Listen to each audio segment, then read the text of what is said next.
Merci, merci.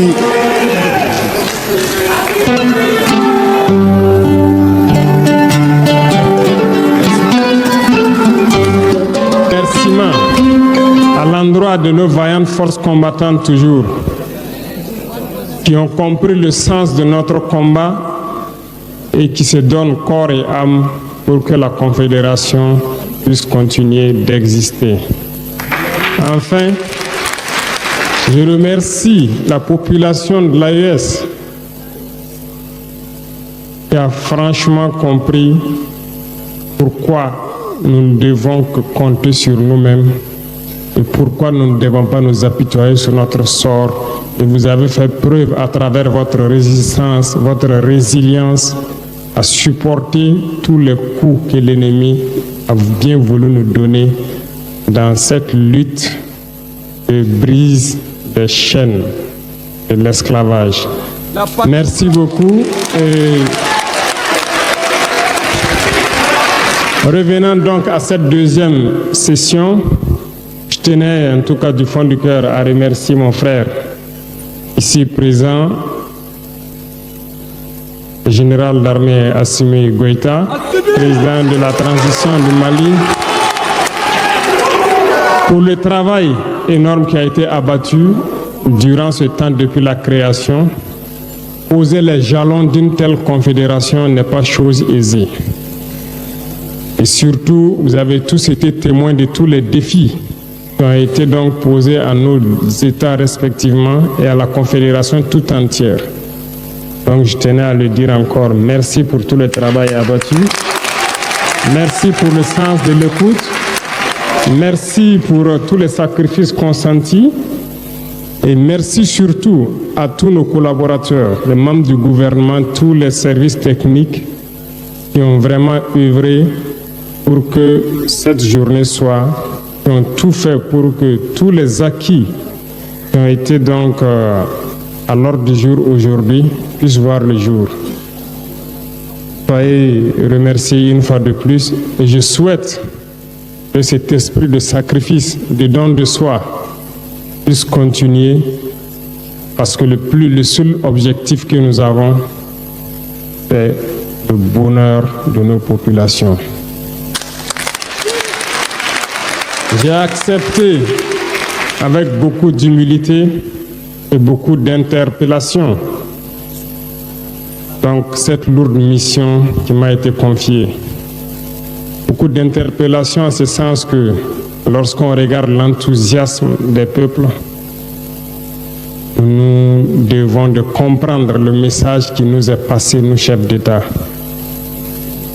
Nous ne devons plus dormir, nous devons continuer le combat, continuer à avancer parce que les peuples aspirent à la paix, les peuples aspirent au développement, les peuples aspirent à vivre heureux chez eux. Pour ce, je tenais à féliciter chaque acteur des trois grands domaines donc, de notre confédération, les acteurs de la défense et de la sécurité, qui ont vraiment fait assez d'efforts pour contenir la menace qui a grandi, certes, mais la menace a été contenue. Et vous dire encore d'attacher les ceintures, parce que le lancement de la force doit être suivi d'opérations de grande envergure. Et donc, dans les jours à venir, vous serez encore sollicités pour pouvoir intensifier la lutte. Aux acteurs donc de la diplomatie, je vous félicite. Je l'ai déjà fait à Ouagadougou, je vous félicite encore. Parce que vous n'avez pas fait que de la diplomatie, vous avez fait de la diplomatie et de la communication. La communication qui est aujourd'hui un maillon stratégique essentiel dans tout le combat que nous menons. Merci pour ce combat, merci pour ce sacrifice, merci pour toute la lutte pour faire reconnaître notre confédération à tous les sceptiques qui n'ont pas voulu l'accepter au début.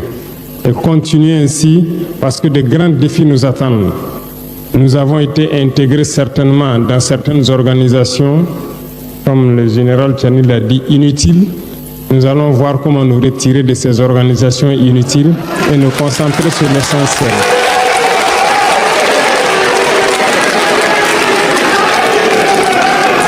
aux acteurs du développement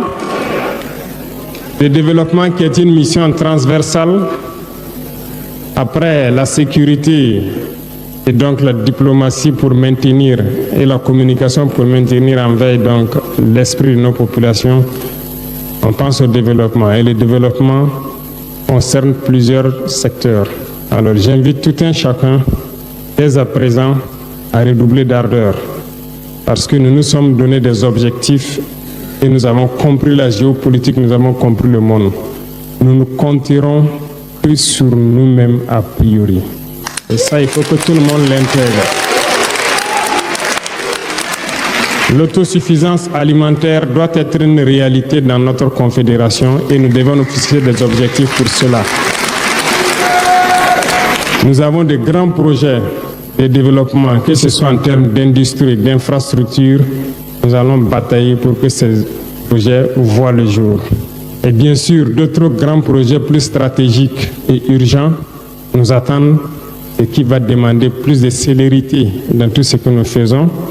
Et c'est ce qui est attendu par tout un chacun ici et tous les peuples de la Confédération.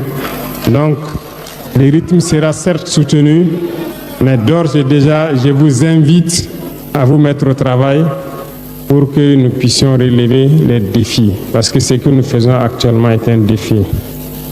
Enfin, je continuerai donc à solliciter le soutien et l'appui de mes frères ici présents, qui, en tout cas, n'ont ménagé aucun effort à n'importe quel moment. Quand j'ai voulu, j'ai eu besoin d'eux, ils étaient disponibles.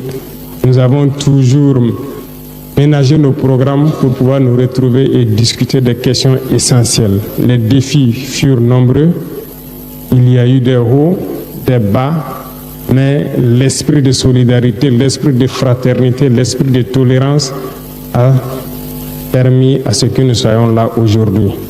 Et je puis vous assurer que nous continuons les échanges dans ce sens et nous promettons de ne pas vous décevoir, de ne pas décevoir le peuple de l'AES et de continuer la lutte. Merci à tout un chacun.